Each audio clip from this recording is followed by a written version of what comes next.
tinha a minha família ao meu lado, tinha carinho dos meus pais, não me faltava nada, mas eu tinha um ódio inexplicável dentro de mim. Todo mundo para mim era inferior a mim. Então eu olhava para as pessoas e falava, por que essa pessoa não morre, esse lixo? Aquilo vinha decorrência a um sentimento não correspondido. Eu era frustrado na vida sentimental.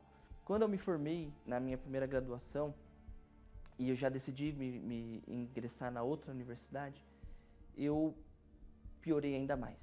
Aí eu virei aquela pessoa que realmente achava que ninguém prestava. Eu era soberbo, arrogante, e eu tinha uma raiva do Bispo Renato Cardoso que eu não conseguia nem ouvir a voz dele. E o pior, ele estava em todo lugar. Eu ligava a televisão, estava ele. Pegava o celular, entrava na rede social e lá estava ele de novo. Eu ouvia a rádio, estava ele.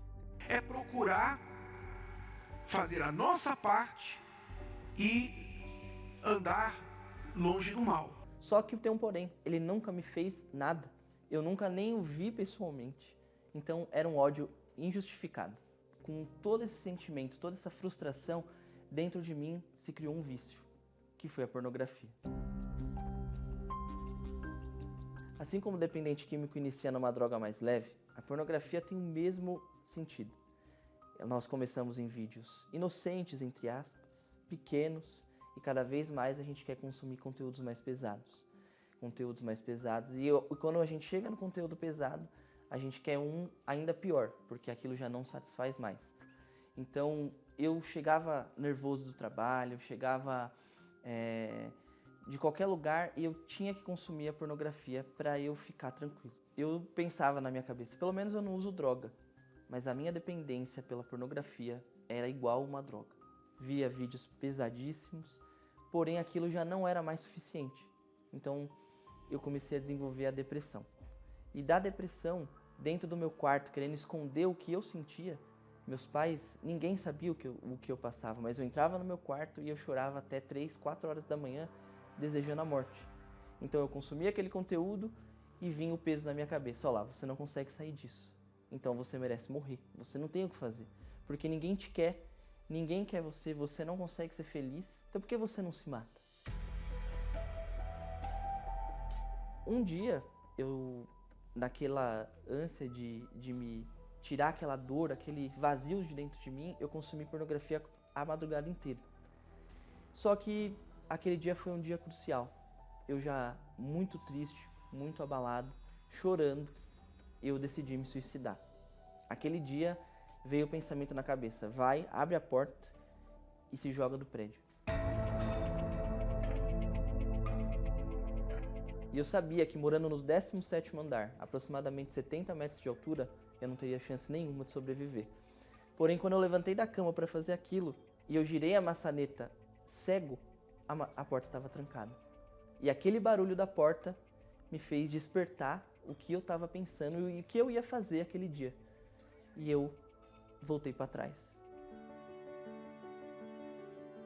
Aquele dia eu decidi buscar ajuda em Deus, porque os meus pais já eram da Igreja Universal. E eu tenho certeza que eles já oravam por mim nessa época. E eu caí em si. Percebi que se não fosse por meio de Deus, eu ia realmente um dia acabar fazendo o que aquela noite a porta trancada me frustrou.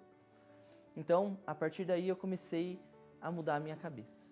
Fui à igreja já no domingo, decidi deixar todo aquele maus olhos, aquela raiva, aquele ódio que eu sentia pela igreja, que tanto eu frequentei, de lado e realmente buscar Jesus.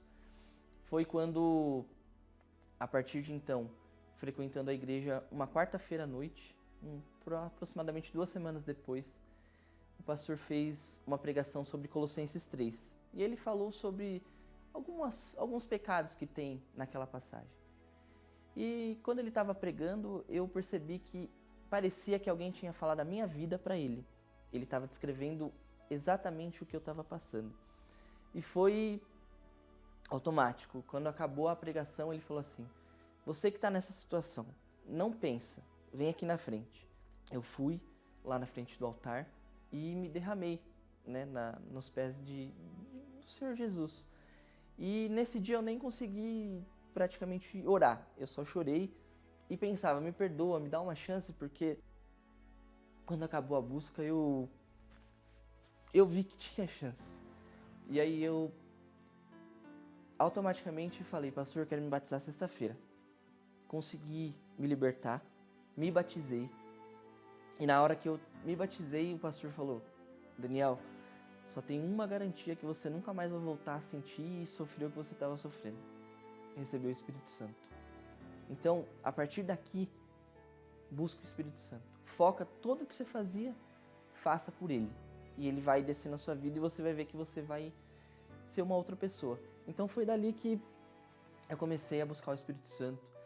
Foram 3 semanas de busca incessante, então eu orava de madrugada, eu orava dentro do banheiro, eu ia para o trabalho e voltava só pensando no Espírito Santo. Passaram-se 3 semanas, no dia 10 de abril de 2022, era um domingo de Ramos. E o pastor fez uma pregação assim, Jesus entrou na cidade e Ele quer entrar na sua vida.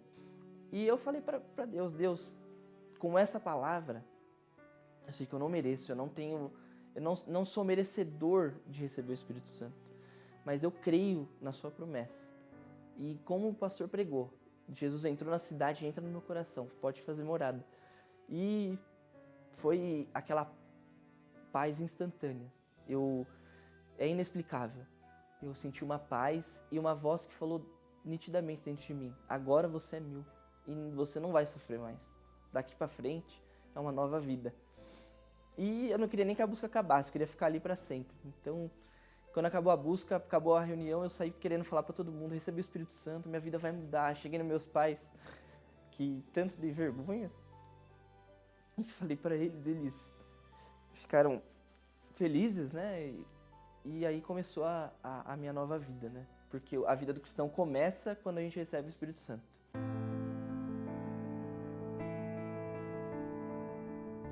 Então, o Espírito Santo se tornou tudo para mim.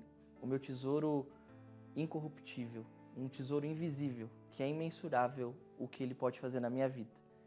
Antes, eu era uma pessoa que vivia no escuro, escondido, tendo que não mostrar o que eu fazia. Hoje, a minha preocupação é gastar a minha vida em agradar ao Senhor Jesus às claras. Que todo mundo veja o Senhor Jesus pela minha vida.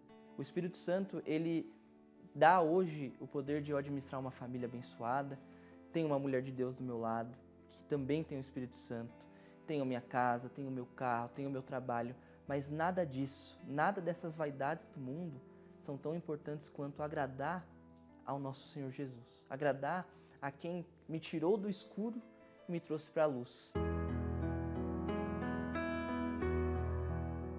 E hoje eu tenho vida porque eu tenho o Espírito Santo, o Senhor Jesus, dentro de mim. Porque é como Ele diz, eu sou o caminho, a verdade e a vida. E o Espírito Santo deu a inspiração para a Igreja Universal de criar o projeto Intelliman, um projeto voltado só para homens. Por gentileza, agenda. Esse projeto ajuda homens a se tornarem melhores. Inclusive, quem sofre do mal da pornografia, como eu sofri, o Desafio 46 me ajudou muito.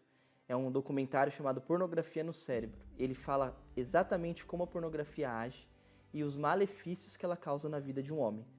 E eu, que tinha tanto ódio do Bispo Renato, não aguentava ouvir a voz dele, hoje tenho o privilégio de participar das palestras, consumir os conteúdos. E eu convido você, e assim como me ajudou, com certeza vai ajudar você também.